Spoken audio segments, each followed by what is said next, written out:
মেয়েরা পরিবর্তন হতে বিন্দুমাত্র সময় নেয় না। আপনি বুঝতেই পারবেন না, কিন্তু একটা মেয়ে চোখের পলকে বদলে যাবে। বলুন তো কখন? যখন একটা মেয়ে মা হয়। মা হওয়ার অনুভূতি একটা মেয়েকে অনেক কিছু শিখিয়ে দেয়, মানিয়ে নিতে শিখিয়ে দেয়।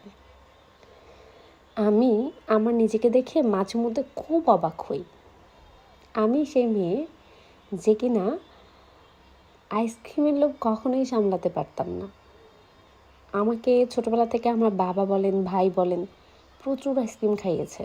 কিন্তু বিশ্বাস করেন, সে আমি এখনও তা আবার বাবা হচ্ছে আইসক্রিম আনলে আমার জন্য ওর জন্য দুজনের জন্যই আনবে, কিন্তু আমি কি করি, ওই আমারটাও ওর জন্য রেখে দিই। জানি না কেন, মানে ইচ্ছে করে না, মানে ওই ইচ্ছেটাই মরে গেছে। এই জন্যই বললাম, মেয়েরা পরিবর্তন হতে বিন্দু মাত্র সময় নেয় না।